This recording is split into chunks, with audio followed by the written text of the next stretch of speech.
नमस्कार, आप देख रहे हैं एनबी न्यूज और मैं हूं आपके साथ चंद्रशेखर त्रिशूल। रूस ने यूक्रेन पर हमला बोल दिया है। इस तरह यूरोप में युद्ध की शुरुआत हो गई है। यूक्रेन की राजधानी कीव समेत कई प्रमुख शहरों में धमाकों की आवाज़ सुनी गई है। यूक्रेनी अधिकारियों ने कहा है कि शहरों पर बैलिस्टिक और क्रूज मिसाइलों के जरिए हमला किया जा रहा है। इसके अलावा रूस ने यूक्रेन में भी कई जगह हवाई हमले भी किए हैं। ऐसे में माना जा रहा है कि रूस की नज़र सिर्फ पूर्वी यूक्रेन पर ही नहीं, बल्कि अभी रूस भी किसी तरह से राजधानी कीव को अलग थलग करने का प्रयास कर रहा है। रूस के राष्ट्रपति व्लादिमीर पुतिन ने युद्ध का ऐलान करते हुए कहा कि ऐसा यूक्रेन द्वारा पेश किए गए खतरों के जवाब में किया गया है। उन्होंने कहा कि रूस यूक्रेन को कब्जा करने का इरादा नहीं रखता है। किसी भी खून खराबे के लिए यूक्रेन की सरकार जिम्मेदार है। पुतिन ने अन्य देशों को चेतावनी देते हुए कहा कि अगर किसी ने भी रूसी कार्रवाई में हस्तक्षेप की कोशिश की तो इसका ऐसा परिणाम होगा जो उन्होंने पहले कभी नहीं देखा होगा। अमेरिका के राष्ट्रपति जो बाइडेन ने यूक्रेन पर रूस के बिना उकसावे वाले और अकारण हमले के इरादे की निंदा की है। राष्ट्रपति ने कहा कि अमेरिका और उसके सहयोगी इसके लिए रूस की जवाबदेही तय करेंगे। संयुक्त राष्ट्र महासचिव एंटोनियो गुटेरेस ने रूस के पुतिन से यूक्रेन में सेना नहीं भेजने और शांति से मसला हल करने की अपील की है। गुटेरेस ने कहा कि पूरा दिन इन अफवाहों और आशंकाओं से भरा हुआ रहा कि यूक्रेन के खिलाफ आक्रमण आसन्न है। उन्होंने कहा कि इससे पहले उन्होंने उन अफवाहों पर कभी विश्वास नहीं किया कि यूक्रेन पर रूस आक्रमण करेगा और हमेशा आश्वस्त रहे कि कुछ भी भयावह नहीं होगा। उन्होंने कहा, मैं गलत था और मैं एक बार फिर गलती नहीं करना चाहता। जर्मन चांसलर ओलाफ स्कॉल्स ने यूक्रेन पर रूस के हमले की निंदा करते हुए इसे अंतर्राष्ट्रीय कानून का घोर उल्लंघन बताया है। उन्होंने कहा कि इसे किसी भी चीज से उचित नहीं ठहराया जा सकता।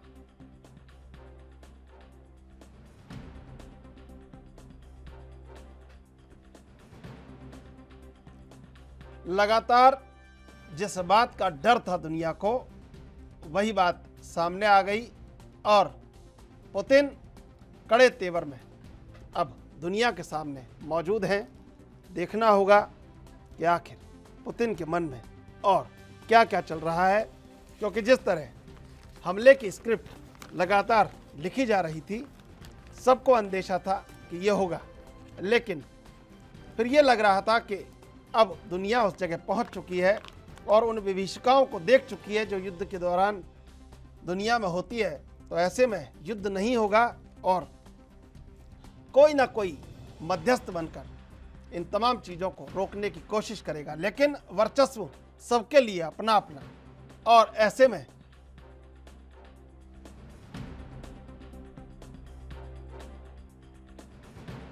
वर्चस्व की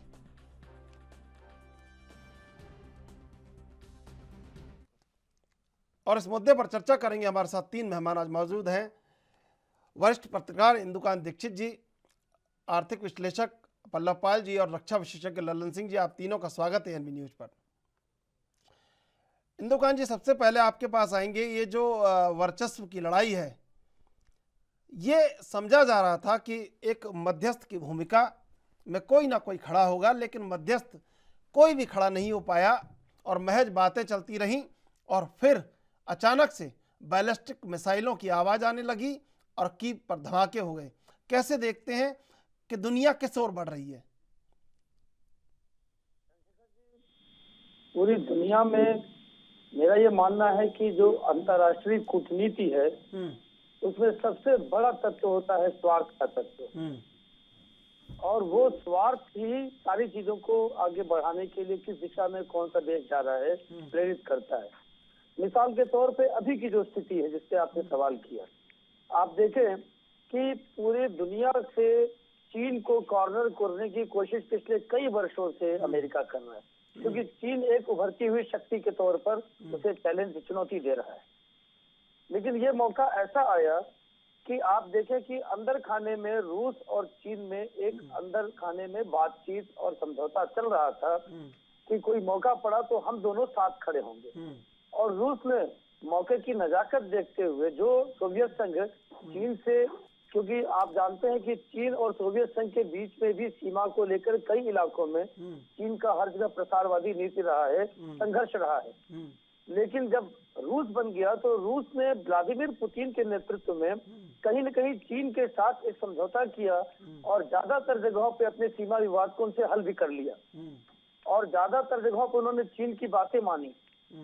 उसका लक्ष्य यही था कि आने वाले वक्त में कभी जरूरत पड़ने पर चीन को साथ रखेंगे अगर, तो चीन और रूस मिलकर के एक ऐसी एक्सेस तैयार करेंगे जो नाटो का मुकाबला बड़े पैमाने पर कर सकते हैं। और नाटो की स्थिति देखिए, बाइडेन के नेतृत्व में अमेरिका ने बहुत कमजोरी दिखाई है, खास तौर से अफगानिस्तान में अमेरिका की छवि बहुत धूमिल हुई है। जिस तरह से उन्होंने अंतिम एक पेशकश की थी तालिबान को कि हमें 1 महीने का और समय दिया जाए निकलने के लिए, पुल आउट करने के लिए, और तालिबान जैसे आतंकवादी ताकतों ने उन्होंने धमकी दिया कि अगर आप नहीं छोड़ देंगे गिवन टाइम में तो हम उसके परिणाम भुगतने के लिए तैयार रहें। और एक तरह से मेरा ये मानना है कि अमेरिका को वहां उल्टे पांव भागना पड़ा। तो जो अमेरिका नाटो की दुहाई दे करके तमाम दुनिया में शांति बहाली की, डेमोक्रेटिक शक्तियों को मजबूत करने की दुहाई दे करके अफगानिस्तान में चढ़ाई की, उसके पहले इराक में चढ़ाई की और उन्होंने कहा कि यहाँ डेमोक्रेसी लाएंगे। उन्होंने कैसी डेमोक्रेसी लाई ये दुनिया के सामने है कि वहां पे अफरा तफरी की स्थिति हो गई और आतंकवादियों के हाथ में समझौता करके वो छोड़ करके अफगानिस्तान को चले गए। इससे पूरी दुनिया में उनकी इमेज की, न सिर्फ अमेरिका की बल्कि पूरे नाटो की बहुत किरकिरी हुई है। और ऐसे हालात में जब यूक्रेन को उन्होंने ये कहा कि हम आपका साथ देंगे और हम आपका, जबकि रूस का शर्त सिर्फ ये था कि भाई आप नाटो की के नाते, नाटो के बहाने हमारी सीमा पे अपनी फोर्सेस नहीं खड़ा कर सकते हैं, इसलिए आप उसको नाटो में न शामिल करें। तो बीच का एक रास्ता निकाला जा सकता था। लेकिन ये जो सोवियत संघ का जो अब असली पार्ट है रूस के ये असली कंसर्न को न एड्रेस करते हुए जिस तरह से नाटो ने एक तरह से अमेरिका के नेतृत्व में उकसाया यूक्रेन को लड़ाई के मैदान में उतरने के लिए, आप हालात देखें कि रूस पूरी तरह से एग्रेसिव है और उसके 2 स्टेट्स को उसने एक तरह से अलग कर दिया और नाटो केवल तमाशबीन है। वो कहते हैं कि हम आर्थिक प्रतिबंध लगाएंगे। आर्थिक प्रतिबंध तो उन्होंने ईरान पे भी लगाए थे, आर्थिक प्रतिबंध तो उन्होंने अफगानिस्तान पे भी लगाए थे, उन्होंने नॉर्थ कोरिया पे लगाया था और आर्थिक प्रतिबंध लगा के अंत में ट्रंप ने उनसे बातचीत की नॉर्थ कोरिया के शासक से, क्या मिला उनको? तो इसलिए यूक्रेन को बहुत मदद मिलेगी नाटो से तत्काल, वो संभव कम दिखता है। और अंतिम बात मैं कहना चाहूंगा कि देखिए, अभी बाइडेन ने जो अपना बयान दिया राष्ट्र के नाम, दुनिया के नाम, मीडिया से बात करते हुए, उसमें भी उन्होंने कहा कि अपनी फोर्सेस भेज रहे हैं तमाम क्षेत्रों में यूक्रेन के आसपास, लेकिन वो फोर्सेस डिफेंड करेंगी, वो कहीं भी रूसी सेनाओं से मुकाबला नहीं करने के लिए हम भेज रहे हैं, ये भी उन्होंने साफ कर दिया है। तो ऐसे में जो आर्थिक तंत्र है वो कितना नुकसान पहुंचाएगा रूस को, ये आने वाला वक्त बताएगा। अगर वाकई यहाँ पे वो स्क्वीज कर सके रूस के आर्थिक तंत्र को, तब तो इसका लाभ होगा। नहीं तो यूक्रेन पर अगर पूरी तरह से एग्रेशन कर लिया और कब्जा कर लिया, जैसे क्रीमिया पे किया रूस ने, आज तक विश्व में कोई अब उसकी आवाज ही नहीं उठाता है, तो फिर सब लोग तमाशबीन ही बन के रह जाएंगे, जैसे अफगानिस्तान और इराक में हुआ। जी ललन सिंह जी, मैं आपसे जानना चाहूँगा, जिस तरह रेस्क्यू ऑपरेशंस रोक दिए गए हैं अभी और जो भारतीय लोग वहाँ फंसे हुए हैं, ये जो युद्ध है इसको आप किस ओर जाता हुआ देख सकते हैं? कि अभी जैसे रूस ने कहा है कि हम सिर्फ सैन्य ठिकानों को अपना निशाना बना रहे हैं, जो बाकी रिहायशी क्षेत्र हैं वहाँ पर किसी तरह का कोई हमला नहीं हो रहा है, फिर भी युद्ध में कोई आर पार कुछ नहीं होता। जिस तरह अब पुतिन ने वर्चस्व की लड़ाई बना ली है, तो हम कहाँ खड़े हैं और हम कैसे देखते हैं कि सबसे पहले हमारी जिम्मेदारी है भारतीयों को निकालना वहां से? चंद्रशेखर जी, पहले तो मैं इसका जवाब देता हूँ कि जो क्यों से लड़के वापस आए भी हैं उनमें भी एक डर का माहौल है, और जो पीछे लोग छूट गए हैं वो पूरी तरह से अगर देखा जाए तो असमंजस की स्थिति में है। और भारत सरकार की कोशिश है कि आप जहाँ पे हैं वहाँ शांत रहिए और सुरक्षित रहिए, और हम जल्द से जल्द आपको किसी भी हालात में वापस भारत को लाएंगे। ये सब चीजें शुरू हो गई है और ये प्रक्रिया चल रही है। लेकिन सवाल एकदम साफ है, जब 2 स्टेटों को पुतिन साहब ने स्वतंत्र घोषित कर दिया और उन्होंने ये भी लगातार बयानों में दिया कि साहब हम किसी भी हालत में यूक्रेन को कब्जा नहीं करना चाहते, लेकिन 2014 से, और जैसा हमारे पहले महोदय ने बताया कि क्रीमिया का क्या हालत हुआ, किसी ने अभी चू की भी आवाज करने को तैयार नहीं है। और सबसे बड़ी चीज, 24 घंटे के अंदर दुनिया में एक नई बात शुरू हो रही है कि यूक्रेन को नाटो का सदस्य बना दिया जाएगा। ये बातें बयानों में आनी शुरू हो गई है और 30 देशों के द्वारा रूस को जवाबी कार्रवाई की जाएगी। इन सभी बातों को देखते हुए आप ये मान लीजिए कि रूस लगातार 3-4 महीनों से जो अपनी एक्सरसाइज बेलारूस और पूर्वी क्षेत्रों में कर रहा है, वो पूरी तौर पे इस बात को जानता है। सिक्योरिटी स्टार्ट फ्रॉम डाउन, सुरक्षा की शुरुआत सच में होती है। ये दुनिया को समझ में आ जाना चाहिए था कि रूस कोई छोटा मोटा ताकतवर देश नहीं है। जब आप अफगानिस्तान में तालिबान को कुछ नहीं कर सके, तो आप क्या उम्मीद करते हैं कि आपके 30 देशों का जवाब होगा? नाटो उससे जवाबी हमला करेगा, अमेरिका और जर्मनी उसके ऊपर एक्शन करेंगे, तो आप मान लीजिए रूस को भी कोई बाल बांका नहीं करेगा। जैसा उन्होंने महोदय ने बताया कि आज का जो नाटो हो या दुनिया की जितनी भी कूटनीतिक और राजनीतिक सोच है, वो अपने देश के स्वार्थ के साथ जुड़ा हुआ है। तो मैं एक चीज बोलने में कोई हर्ज नहीं महसूस करता हूँ कि भारत को यूक्रेन से सबक लेना भी जरूरी है। और शायद इसीलिए हमारे जो त्रिमूर्ति हैं, उन्होंने साफ यही आपात बैठक में लगातार कह रहे हैं कि आप वेट कीजिए, शांति से समाधान कीजिए, लेकिन कितने देर तक आप तटस्थ रह सकते हैं कि पाकिस्तान, रशिया और अमेरिका दोनों से हमारी मित्रवत हालत है। लेकिन हम अपने पूरे पुराने इतिहास को देखते हैं तो रूस के साथ हमारी जो स्थिति है वो बहुत खड़ी और मजबूत रही है। अमेरिका एकदम अभी असमंजस में है, वो सैनिक समर्थन दे सकता है, साजो सामान को भेज सकता है, रसद पहुंचा सकता है, लेकिन वो जमीनी स्तर से रूस के साथ अपनी फौज को मतलब सामना करने के लिए अग्रेसिव मूव नहीं रखेगा। उसके कई कारण है।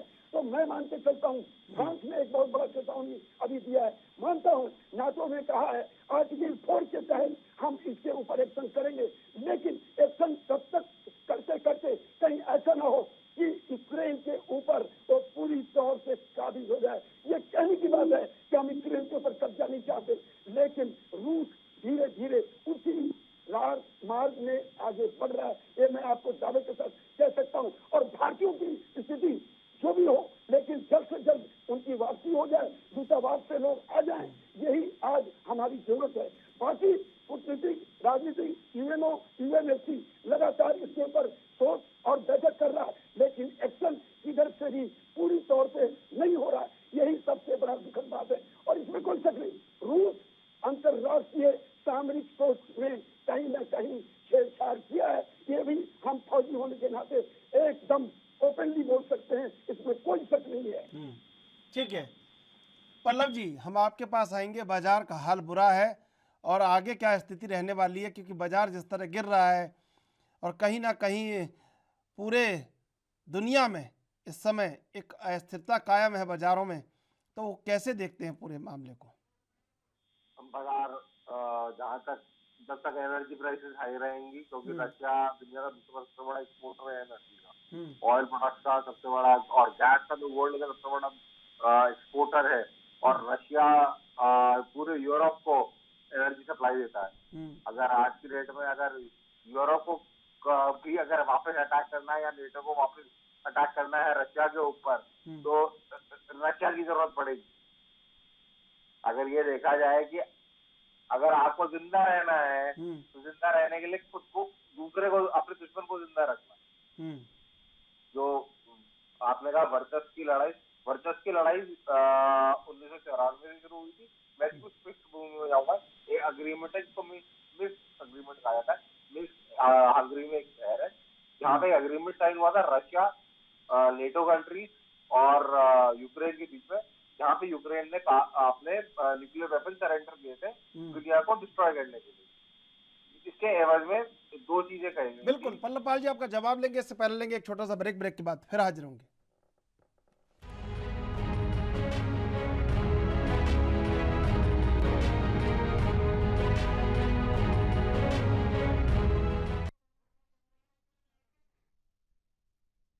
ब्रेक के बाद फिर हाजिर चलेंगे मेहमानों के पास। पल्लव जी, बाजार पूरी एक अस्थिरता के दौर से गुजर रहा है, तो क्या लगता है कि अभी लंबे समय तक ये सब देखना पड़ेगा? मैं करेक्शन को बहुत ज्यादा डीप नहीं मानता। मैं यहाँ से करीबन 8 से 10 वर्ष में करेक्शन और मानता हूँ, जो कि वैसे भी होना था और वैसे भी होना था, क्योंकि मार्केट में कैश ड्राउट आना शुरू हो चुका था, क्योंकि विदेशियों ने काफी हद तक हमारी मार्केट में पिछले 4 से 6 महीने में खींचा है। तो मैं ये मानता था कि करेक्शन इज इनएविटेबल। करेक्शन वैसे भी होना था, मार्केट में जरिया चाहिए था कि करेक्शन करने का, रशिया ने वो जरिया दे दिया जी। चाहे वो इंडियन मार्केट हो चाहे ग्लोबल मार्केट हो, करेक्शन वॉज इनएविटेबल जी। इंदुकांत जी, इतनी बड़ी बड़ी बातें होती हैं, दुनिया में डायलॉग हो रहे हैं, बड़े बड़े ऑर्गेनाइजेशन दुनिया को डील कर रहे हैं, लेकिन बात घूम फिर के वहीं आ जाती है जिसकी लाठी उसकी भैंस। फिर क्या मतलब रह जाता है इन बातों का कि ये दुनिया की उन्नति के लिए ये सब किया जा रहा है। बारूद के ढेर पर बैठ के अगर जिंदगी की बात की जा रही है तो फिर मुझे नहीं लगता कि कोई बातें हक की बात होती है। सब बेमानी बातें हैं। जिसके पास लाठी है उसकी भैंस है। और अमेरिका को इतना सॉफ्ट देखा नहीं होगा दुनिया ने, लेकिन पहली बार अमेरिका जैसे दिख रहा है कि जैसे इधर गिरे तो कुआं उधर गिरे तो खाई। रूस के पीछे चीन खड़ा है और कोरिया जो वहां पर बेस बना रखा था कोरिया को, वो भी कुछ काम नहीं आ रहा है अमेरिका के इस समय।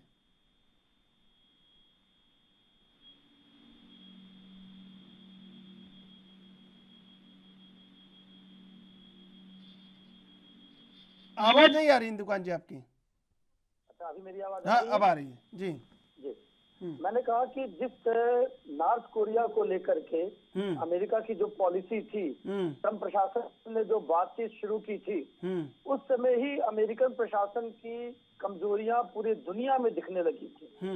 किस तरह से नॉर्थ कोरिया ने ट्रम्प प्रशासन को छकाया, किस तरह से वो अमेरिका से डील करने के पहले ठीक पहले चीन की यात्रा पे गए, किस तरह से उन्होंने जो कहते हैं कि फ्लेक्सिंग ऑफ मसल्स किया, और ट्रम्प प्रशासन अमेरिकन प्रशासन केवल मूक दर्शक बना रह गया।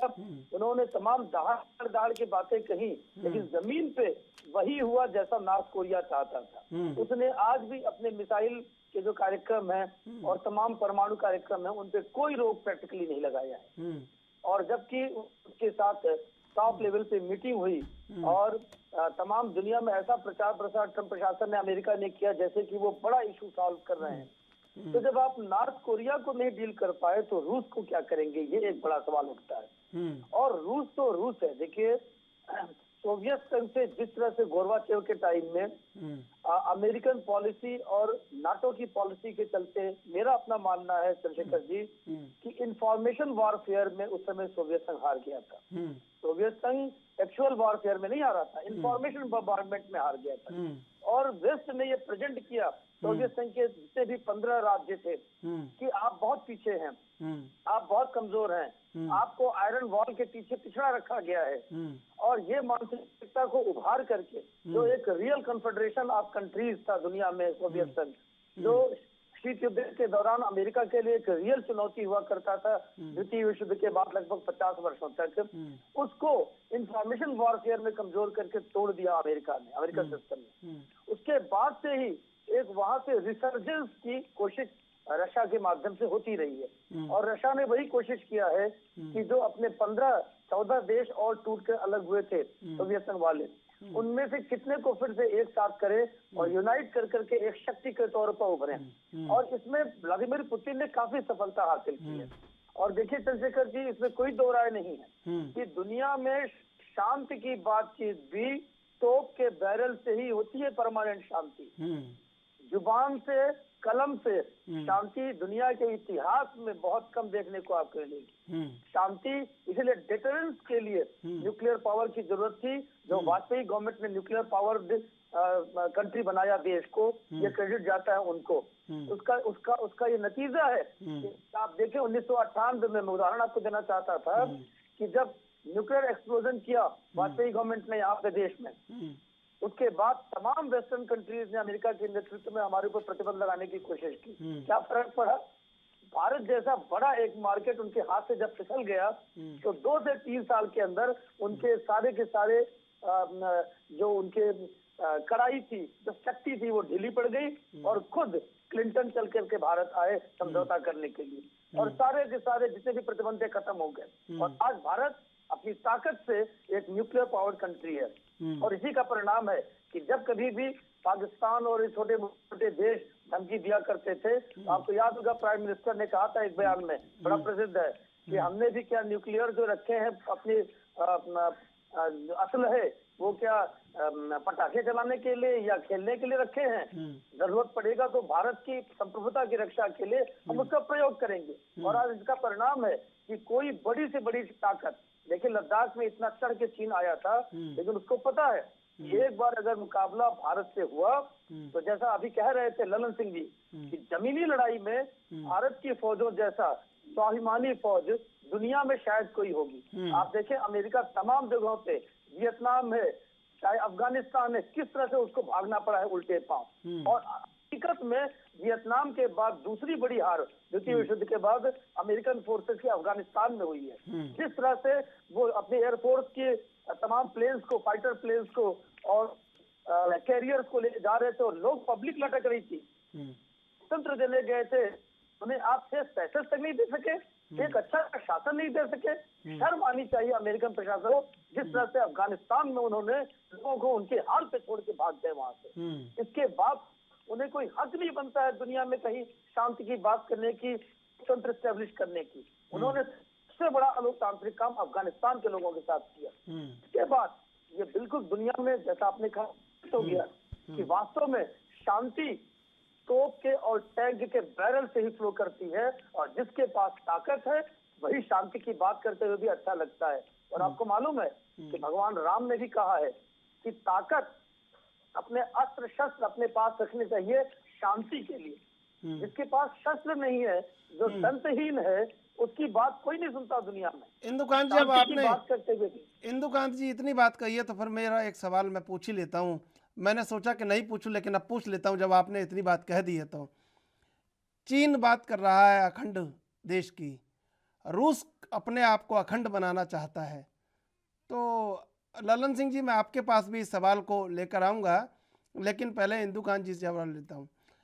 तो फिर हमें भी सोचना चाहिए अखंड होने की ओर, मुझे ऐसा लगता है इस बार अगर सब अखंड होने की ओर सोच रहे हैं, देश में स्थिर सरकार है, दुनिया में भारत का रुतबा है और हम किसी से कम नहीं है और 130 करोड़ लोग पूरी तरह अपनी देश, अपनी सेना और अपनी सरकार के साथ हैं, तो लगता है कि हमें भी अखंडता की ओर बढ़ना चाहिए। बिल्कुल ठीक कहा आपने चंद्रशेखर जी। और मैं आपको बताऊं कि एक बड़े, मैं हमें नाम नहीं ध्यान, एक बड़े इकोनॉमिस्ट का पल्लव जी बताएंगे, उनका सिद्धांत है, दुनिया में उसकी बड़ी एक्सेप्टेबिलिटी है कि शांति संप्रभुता, मॉडर्न वर्ल्ड में शांति संप्रभुता और आपकी ताकत जो है वो आपकी इकोनॉमिक पावर से फ्लो करती है।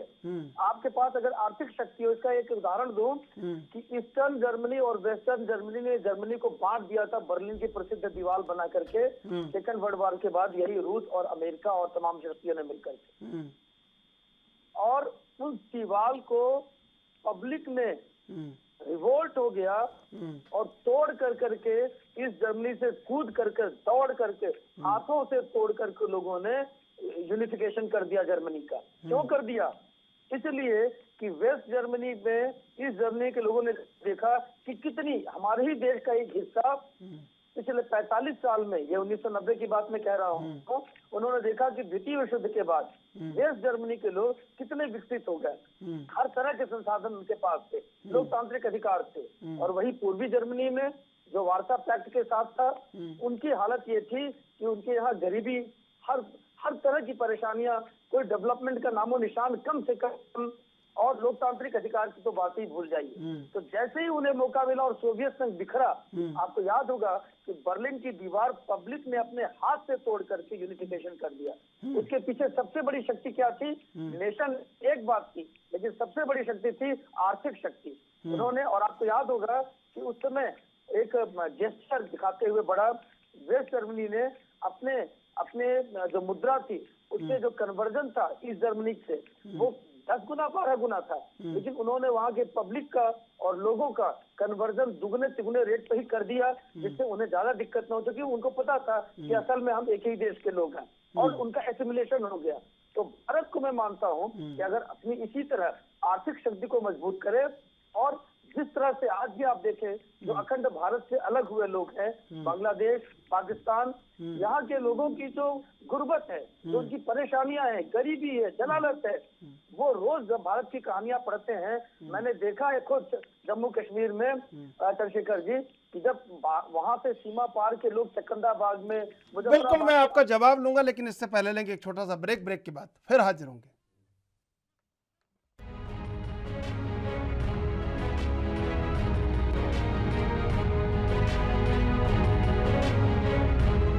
ब्रेक के बाद एक बार फिर हाजिर हम चलेंगे मेहमानों के पास। इंदुकांत जी, मेरा सवाल यही कि अखंड चीन, अखंड रूस, तो अखंड भारत क्यों नहीं? और जब विभाजन निरस्त होने की बात कर रहे हैं, आरएसएस चीफ ने कहा कि विभाजन को निरस्त किया जाना चाहिए, तो फिर इस बार बात हमें भी करनी चाहिए अंतर्राष्ट्रीय मंच पर।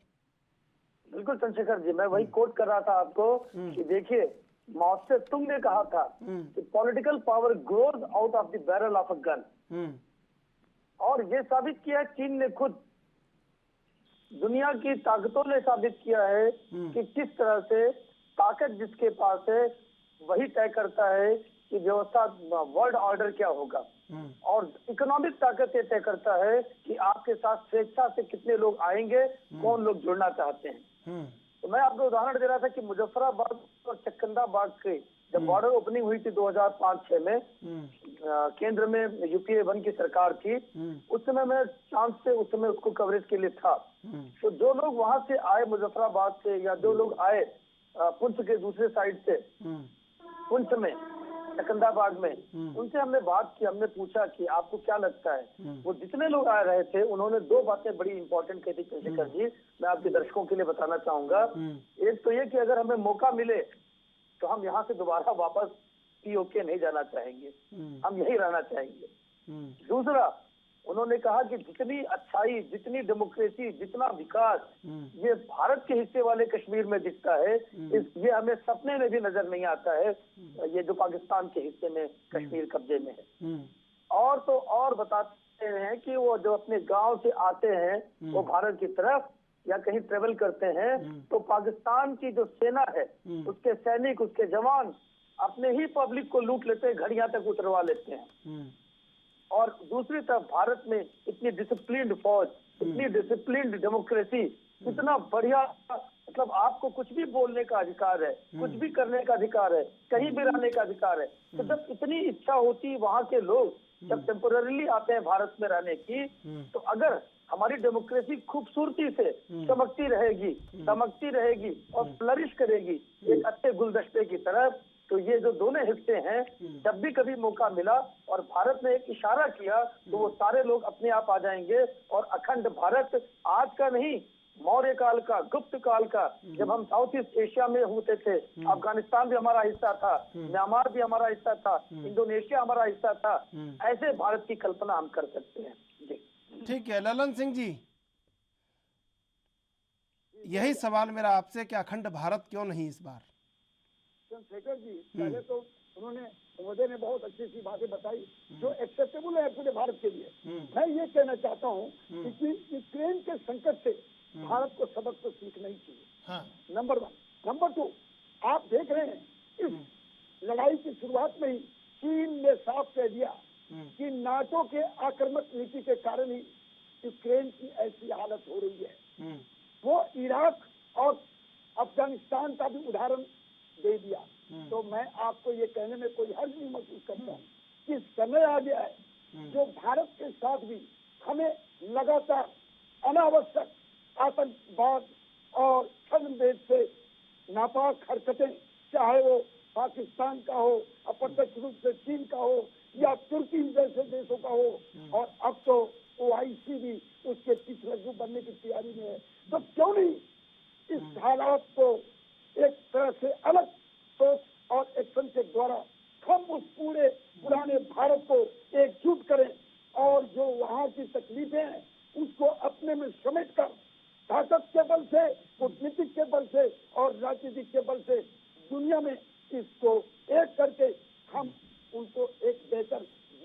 काम करें, क्योंकि वो हमारा पुराना क्षेत्र है। और अनावश्यक रूप से भारत के ऊपर ये हर दिन अपने आ नापाक रहा हूँ मैं पल्लव जी, आ रहा हूँ आपके पास। मैं ये भी कहना चाहता हूँ कि आज जो रूस है उसने क्या किया, ये जरूर इसमें कोई शक नहीं कि अंतर्राष्ट्रीय जो सामरिक जो रणनीति की जो सोच और तरीके होते हैं उसके ऊपर उन्होंने कुछ न कुछ बहुत बड़ी छेड़खानी की है, जिसको दुनिया को भुगतना पड़ सकता है। मैं ये भी आगाह करता हूँ कि अगर 30 देशों ने अपनी मजबूरी में आर्टिकल 4 के तहत अगर कोई जवाबी कार्रवाई किया, क्योंकि अमेरिका बहुत शर्मनाक स्थिति में, तो ये दुनिया के लिए वर्ल्ड वार का एक बहुत बड़ा स्वरूप नजर आएगा। मैं ये भी बताना चाहता हूँ कि रशिया के पास इतनी तैयारी है और उसके जो परमाणु अस्त्र हैं वो 75% आबादी को खत्म करने के लिए दुनिया में काफी है। और अमेरिका अपने शर्मनाक स्थिति जो अफगानिस्तान या और जगहों में उसे मिला है उसके लिए वो 30 देशों का सहारा लेगा। और अब आपके सामने जर्मनी और फ्रांस बहुत बुरी तरह से रूस को चेतावनी भी दे चुके हैं। तो हमें ये बात भी सोचना है कि यूएनएससी यूनाइटेड नेशन जल्द से जल्द इसके ऊपर कोई एक्शन करे, क्योंकि लड़ाई के बारे में मैं आपको बताना चाहता हूँ एक फौजी होने के नाते, लड़ाई बंद करो नहीं तो लड़ाई ही तुमको बर्बाद कर देगी। ये भी एक हम लोग ट्रेनिंग के अंदर बताते हैं कि ये बातें अलग सी है कि लड़ाई ही तुम्हें बर्बाद कर देगा, लेकिन दुनिया अभी थर्ड वर्ल्ड वॉर की तरफ आगे बढ़ रहा है, इसको मानने में हमें कोई शक नहीं है। बिल्कुल पल्लव जी, देखिए मैं ये जानना चाहूँगा आपसे कि वो दिन कब आएंगे, जैसे सारी पावर जो है वो सेंट्रलाइज होती जा रही है एशिया में, चीन, रूस और भारत, तो वो दिन कब आएंगे जब फेडरल बैंक से डर नहीं लगेगा, भारत की अर्थव्यवस्था को जुकाम नहीं होगा, डाउ जोन्स से हमें डर नहीं लगेगा, बुखार नहीं आएगा।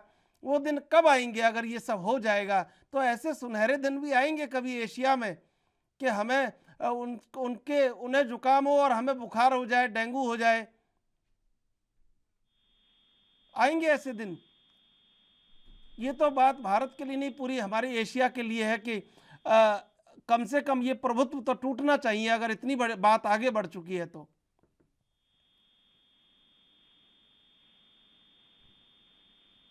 पल्लव जी, आवाज आपकी नहीं आ रही है। हेलो। हाँ जी आ रही है। हेलो।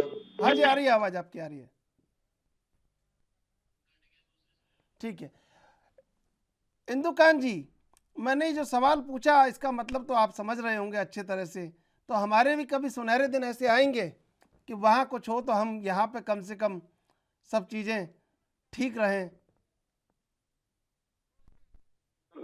जब भारत आजाद हुआ था चंद्रशेखर जी, उस समय $1 से ₹1 बराबर था हम लोगों का जो एक्सचेंज रेट था।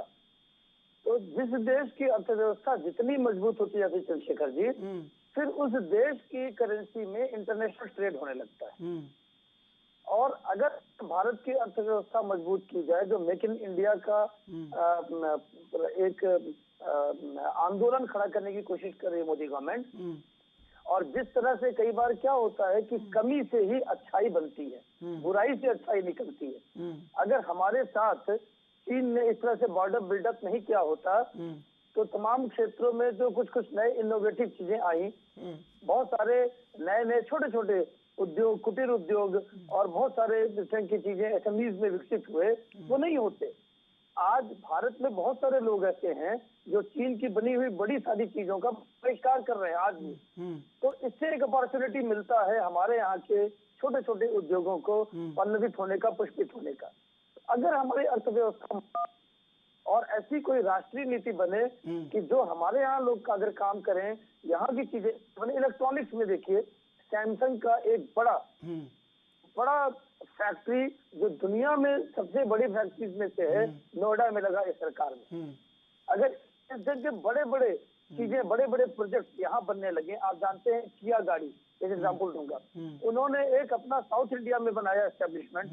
वहां से अभी उनकी एक रिपोर्ट आई थी कि पिछले 2-3 सालों में उन्होंने लगभग 1 लाख गाड़ियां बना करके इंटरनेशनली विभिन्न देशों में एक्सपोर्ट की है। तो अगर हम मैन्युफैक्चरिंग हब बन सके, हम अपने देश की चीजों को बना सके, पेट्रोलियम पे जो अपनी निर्भरता है वो कम से कम करें, जैसे एथेनॉल को जोड़ करके, मेथनॉल को जोड़ करके, और या इलेक्ट्रिक व्हीकल के माध्यम से, तो हमारी अर्थव्यवस्था मजबूत अगर होगी चंद्रशेखर जी, और इतनी मजबूत हो कि जब हमारे स्वर्णिम काल से जो गोल्ड, जिनको कहते हैं गोल्डन एज, उस तरह से दुनिया की अर्थव्यवस्था को अगर हम लीड करने लगे, तो निश्चित तौर पे जो आपने जितनी बातें कही कि अगर हम खांसेंगे तो जुकाम अमेरिका को होगा। हाँ, लेकिन अभी तो ये हो रहा है कि जुकाम उन्हें होता है, बुखार हमें आ जाता है। पल्लव जी, आवाज आ रही है आपको ठीक से? बिल्कुल आ रही है। पल्लव जी, जो सवाल पूछा था उसका जवाब दे दीजिए, क्योंकि आप ज्यादा बेहतर समझते हैं। उस समय के बारे में अभी बहुत समय है। मैं यहाँ पे इंदुकान जी से और लल्लन सिंह जी से थोड़ा सा डिसएग्री करूंगा।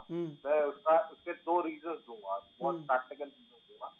जर्मनी का जो यूनिफिकेशन हुआ था वो पीसफुल था। जर्मनी का यूनिफिकेशन बहुत पीसफुल था, वो लोगों का यूनिफिकेशन था। Acquisitions done by force always backfire। ठीक है, भारत पाकिस्तान का यूनिफिकेशन अगर होता है तो उसमें भारत को नुकसान ज्यादा होगा, क्योंकि जो पख्तून वाला जो एरिया है वो इतना अंडर डेवलप्ड एरिया है जहाँ से सारा तालिबान अपना सोर्सिंग करता है। अगर उस एरिया को क्लीन करने जाएगा भारत तो बहुत ज्यादा प्रॉब्लम फेस करेगा। दूसरा, जहाँ तक एक इकोनॉमिक जियोपॉलिटिकल इशू है कि फेडरल रिजर्व को जुकाम होता है, हमें बुखार आ जाता है, ऐसा नहीं है।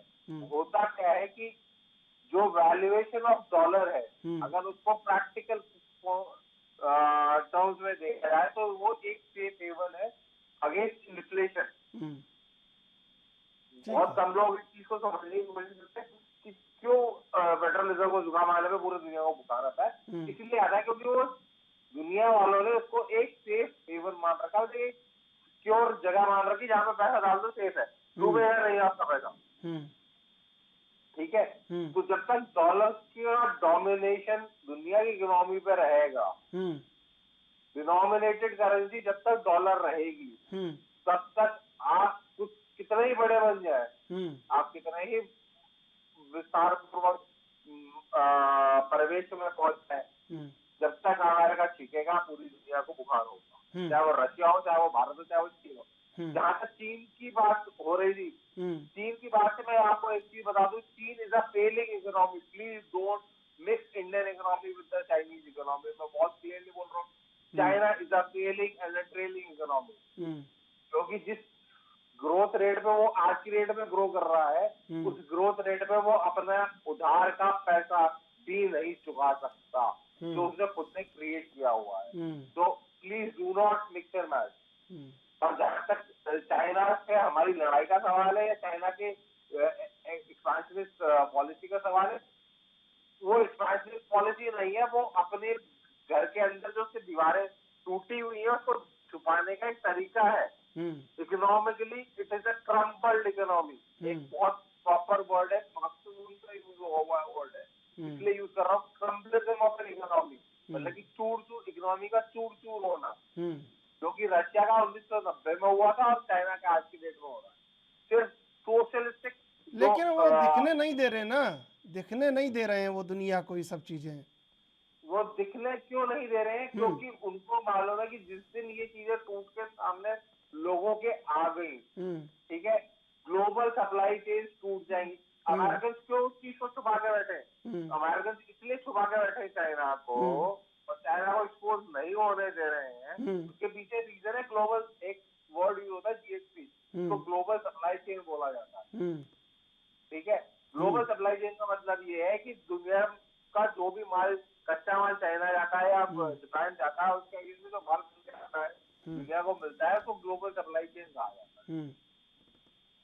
जो ग्लोबल सप्लाई चेन है वो डिसमेंटल हो जाएगी और दुनिया का इकोनॉमिक ग्रोथ रेट जो अभी 2% के आसपास है वो 0.5% भी नहीं रह जाएगा, लोगों की लोग डर जाएंगे। ठीक है जी। तो वो एक रीजन है। एक रीजन आपको रशिया से यूरोप क्यों नहीं लड़ना चाहता उसका रीजन बता देता हूँ। ना कि एनर्जी एक रीजन है, क्योंकि आज की डेट में मिडिल ईस्ट और यूरोप का ब्रेड बास्केट यानी फूड बास्केट जो है वो भी रशिया है। यूरोप का 70% फूड ग्रेन आज की रेट में रशिया सप्लाई कर रहा है।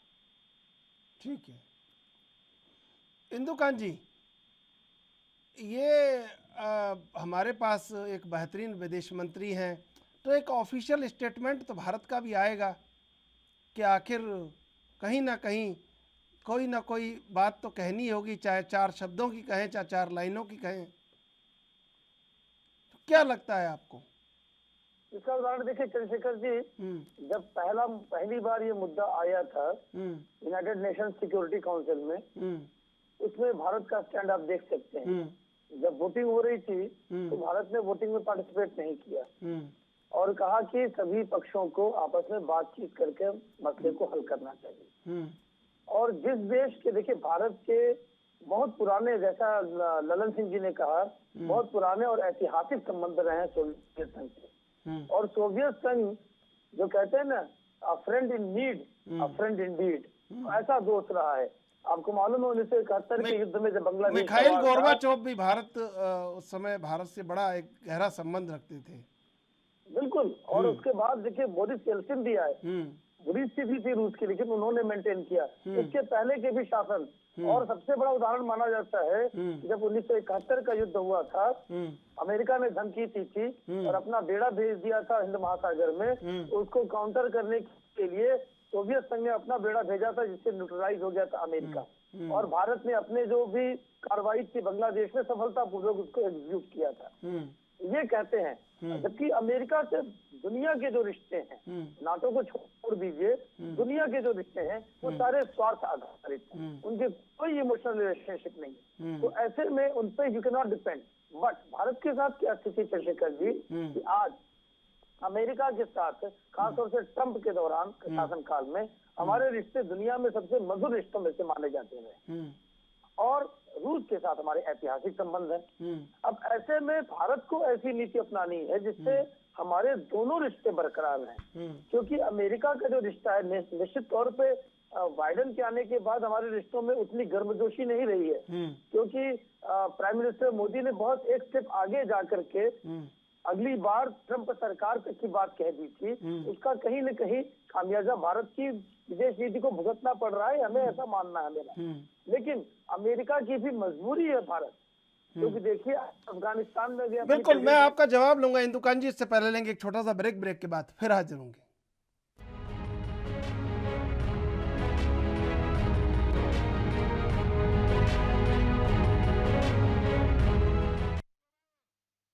सीधे चलेंगे मेहमानों के पास। इंदुकांत जी, ऐसे में मेरा ये मानना है कि अमेरिका से रिश्ते खराब ना हो और रूस से भी रिश्ते बरकरार रहें, तो बीच का रास्ता अपनाने के लिए बहुत ऐसे देशों को, जब दोनों से रिश्ता मेंटेन करना हो, दोनों आपस में बिल्कुल युद्ध की स्थिति में, तो हमारी 2 भूमिका हो सकती है। एक भूमिका हो सकती है कि हम दोनों के बीच में पैचअप कराने में भूमिका अपने, कि कैसे विश्व युद्ध का जो स्थिति बन रहा है, जो कह रहे थे अभी ललन सिंह जी, उससे बचाने के लिए हम एक रास्ता, शांति दूत भारत को माना भी जाता है, शांति का देश माना जाता है, तो हम बीच का एक भूमिका निभा सकते हैं कि दोनों को कैसे युद्ध से रोक सकें। और हमारे, आपको मालूम है, सेंट्रल एशिया के देशों से भी अच्छा रिश्ता रहा है। हाल फिलहाल में हमने कई बैठकें भी की कजाकिस्तान और कई देशों के साथ, तो सबको जोड़ करके हम एक रास्ता नया समझौता कर ला सकते हैं। दूसरा, हम दोनों देशों के बीच में सीधी लड़ाई के बीच में कोई बयानबाजी न करके बड़ा नपा चला कूटनीतिक टिप्स दें, जिससे कि किसी को भी हम हर्ट न करें। ये काम बहुत कठिन है। लेकिन मैं कहना नहीं चाहता, लेकिन कहना पड़ रहा है कि म्यांमार के जो जनरल हैं वो भी भारत आते हैं और उसके बाद म्यांमार की तरफ से हमारे कई लोग हमले में मार दिए जाते हैं, तो कहीं ना कहीं फिर सोचना पड़ता है कि भारत को कुछ तो खुल के बोलना चाहिए। अब ज़्यादा ललन सिंह जी बता सकते हैं कि ललन सिंह जी, जो अंतर्राष्ट्रीय परिदृश्य है इस समय, ये जो बड़े बड़े दादाओं चौधरियों के बीच में कहीं ना कहीं एक मध्यस्थ की भूमिका भी बहुत महत्वपूर्ण है और ज़रूरी है इस समय। क्या आज वो समय नहीं है जब भारत को एक बीच बचाव के लिए बीच में कहीं ना कहीं खड़े होना चाहिए, क्योंकि हम कहीं ना कहीं तो साबित करेंगे दुनिया में अपने आप को। आपने चंद्रशेखर जी ठीक कहा हाँ। कि भारत इस हालात में है कि दोनों देशों के बीच में कुछ शांति समाधान के लिए, जैसा मैंने आपको बताना चाहूंगा कि यूनाइटेड नेशन सिक्योरिटी काउंसिल में भारत ने जब कूटनीतिक पहला बयान दिया था तो हमारे प्रतिनिधि साहब ने बहुत परहेज किया था। कुछ भी ऐसी बातें उन्होंने नहीं कही थी जिसमें दोनों देशों को, दोनों महाशक्तियों को महाटकराव करने वाली व्यवस्थाओं को तकलीफ हो। लेकिन आपने जो कहा कि बानियार का जनरल साहब आता है और फिर चूड़ा चांदपुर में उग्रवाद का कोई न कोई झटका भारत को सहना पड़ता है, ये दुनिया की हालत है। मैं आपको इसी बीच में बताना चाहता हूँ कि अमेरिकी सेना ने लताविया का राजधानी रीगा में अपने सेनाओं को इस जवाब के लिए तैयारी भी शुरू कर चुका है। हालात बहुत थर्ड वर्ल्ड वार के नजदीक पहुंचता हुआ नजर आ रहा है। मैं ये भी बताना चाहूंगा कि एयर बेस और आर्म बेस और डोनाबास के अंदर वार रूम को यूक्रेन का हमारे रूस की जो सेना है उन्होंने तहस नहस कर दिया है। तो ये हालात जंग की जो है मध्यस्थता के लिए बहुत कम समय बचा हुआ है। तो जब चंद्रशेखर जी समय इतनी नाजुक है तो अब एग्रेसिव होके यूनाइटेड नेशन के माध्यम से अगर भारत शाम और कल सवेरे तक कोई अपने एक्शन को दुनिया के सामने स्थापित करता है तो ये विश्व के लिए और विश्व में भारत के लिए एक महानतम कार्य होगा। क्योंकि अब का जो थर्ड वर्ल्ड वार होगा वो ऐसा होगा जिसकी उम्मीद भी दुनिया में किसी को ना करने का ताकत है और ना कर सकेगा। जब पाकिस्तान जैसा देश कुछ परमाणु बमों के और हथियारों के द्वारा दुनिया को डराता है तो आप सोचिए कि रूस के पास कैसे एयर डिफेंस है, कैसे मिसाइल्स हैं और कैसे कैसे उसके पास वेपन्स हैं। तो रीगा में पहुंच जाना अमेरिका की सेना को लताविया का राजधानी है, ये बहुत ही हालात क्या सीरियसनेस को मतलब चिन्हित करता है। मैं ये समझता हूँ कि जब परमाणु बॉम्बर और मिसाइलें उड़ने लगी हैं और इजरायली सेना का कमांडर लगातार ध्यान दे रहा है तो उसको कहीं न कहीं से ऐसा लगता है कि 30 देशों का नाटो अब उसके साथ खड़ा हो रहा है और ये समय आ गया है कि हम सरेंडर नहीं करेंगे, अब हम इनका सामना करेंगे। जैसा रूस ने कहा है कि आप अपनी सेना को सरेंडर के लिए बोलिए, लेकिन उनका अब साफ कहना है कि हम कोई सरेंडर की कार्रवाई नहीं करेंगे, अब हम आपका सामना करेंगे। और युद्ध के हालात के लिए पूरी तौर पे वो रसद से लेके लॉजिस्टिक से लेके आर्म्स एंड नेशन से लेके 20 देशों के ऊपर भी वो लेकिन आपको लेकिन लल्लन सिंह जी अभी तो सिर्फ बातें ही चल रही हैं। हम जो सामना है वो तो यूक्रेन को ही करना पड़ रहा है इस समय। अभी तो सिर्फ बातें ही चल रही हैं, अंतर्राष्ट्रीय मंचों पर मदद की सिर्फ उम्मीद की जा रही है। अभी कोई मदद थोड़ी पहुंची है। अभी तो रूस जम के यूक्रेन को उड़ा रहा है और सिर्फ दुनिया भर बात चल रही है कि ऐसा होना चाहिए वैसा होना चाहिए। अभी हुआ तो कुछ नहीं है। चंद्रशेखर जी मैं आपके बात को ताकत के साथ बोलना चाहता हूँ कि जब तक लताविया से रीगा में ये तैयारी करेंगे और इन देशों को एक तालमेल बैठाएंगे तो हो सकता है, मेरा अपना आइडिया है कि शायद यूक्रेन को पूरी तौर से मैं नहीं कब्जा करूंगा, नहीं करूंगा, लेकिन जो रसा का सोच और उसके काम करने और एक्शन के तरीके हैं वो साफ लगते हैं कि उसके ऊपर वो काबिज हो जाएगा। और डॉक्टर हिंदू साहब ने जो बोला क्रीमिया का क्या हालत हुआ, दुनिया ने कुछ नहीं बोल पाया। तालिबान को दुनिया ने क्या किया, तो हालात वैसे ही नजर आ रहे हैं। लेकिन जरूरत है शांति और समाधान की, तो उसके लिए भारत क्योंकि ताकतवर देश है और शांति प्रिय देश भी है और उसकी दुनिया में आबादी और क्षेत्रफल के हिसाब से माना भी जाता है और हमारी जो जमीनी फौज है वो बहुत ताकतवर है। यूनाइटेड नेशन का जो पीस कीपिंग फोर्स है इसमें के वजूद को भी लोग मानते हैं। तो हम कमजोर किसी भी हालत में नजर नहीं आ रहे हैं महाशक्तियों के बीच में, तो हमें भी कुछ आगे बढ़ना पड़ेगा। सतर्क रहना भी खतरनाक साबित होगा। ये आप बिल्कुल, ये आप बहुत सही बात कह रहे हैं। ये बिल्कुल एकदम मैं इस बात का समर्थन करता हूं जो आपने बात कही है, ये बिल्कुल ठीक है। हमेशा एक जगह इंदुकान जी यहाँ पे आपको थोड़ा सा क्या विचार हैं आप बताना, लेकिन यहाँ ये ठीक कह रहे हैं लल्लन सिंह जी कि हमेशा एक ही जगह खड़े होकर देखते रहना नहीं, कुछ ना कुछ बीच में आना पड़ेगा। पल्लव जी मैं आपके पास आ रहा हूँ, क्या अर्थव्यवस्था आने वाले दिनों में संक्रमण काल में जो थी उसके बाद लगातार अभी संक्रमण काल जारी रहेगा जिस तरह युद्ध का खतरा मंडरा रहा है दुनिया पे?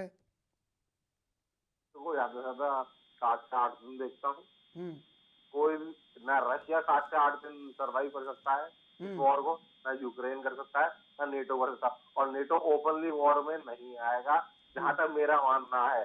NATO will not fight Russia at their own border for a specific reason, क्योंकि जितनी बाइडेन साहब की किरकिरी हो चुकी है वो और अपनी किरकिरी नहीं कराएंगे। उन्होंने ऑलरेडी फुल स्केल सैंक्शंस के लिए बोल दिया है कि हम full scale sanctions against Russia लगा रहे हैं विद इमीडिएट इफेक्ट। तो नहीं, अगर वो सबसे बड़ी बात तो ये है ना, नाटो में अमेरिका तो ये सोच रहा होगा हम तो 2 देश हैं, ये तो 27 देश हैं यूरोप के, और खुल के सामने पहले ये आए, बाद में हम तो पीछे खड़े ही हैं।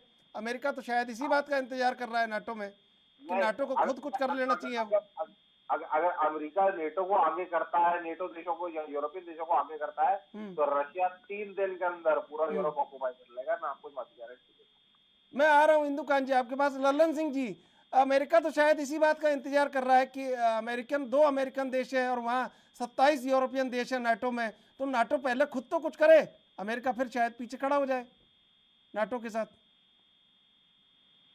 अमेरिका का जो तालिबान के साथ या इराक में या उसकी पहले की जो कहानी है वो जग जाहिर है, और अमेरिका का एक शुरू से पुराना इतिहास रहा हुआ है कि वो सामने नहीं आता, दूसरे के कंधे से बंदूक की गोलियों को चलाने की उसकी पुरानी आदत है। और यही डर जो है विश्व के अंदर एक असमंजस की स्थिति पैदा कर रहा है। यूक्रेन एक तरह का मोहरा बन गया, बहाना बन गया, और चीन भी बोल रहा है कि ये तो नाटो का आक्रामक नीति के कारण ही अपनी हालात ऐसी कर रखी है। तो मैं आपको साफ कहना चाहता हूँ कि रूस मन बना लिया है, पुराने सोवियत संघ का वो अपना नक्शे को अपने दिमाग में बैठा लिया है। तो अमेरिका अगर रीगा में अपने फौज को केवल लॉजिस्टिक और साजो सामान के साथ इकट्ठा करता है, तो दूसरे जो देश हैं नाटो के वो भी जल्द से जल्द अपने आप को आक्रामक स्थिति में नहीं लाएंगे। और अगर 2 से 1 दिन 3 दिन के अंदर ये अपने आप को आक्रामक नहीं बनाते, तो रूस यूक्रेन के ऊपर ना बोलते हुए भी पूरी तौर पे काबिज हो जाएगा। और इस चीज की उम्मीदें भी रक्षा विशेषकर कर रहे हैं, और मैं भी अपनी सोच में ये महसूस कर रहा हूँ।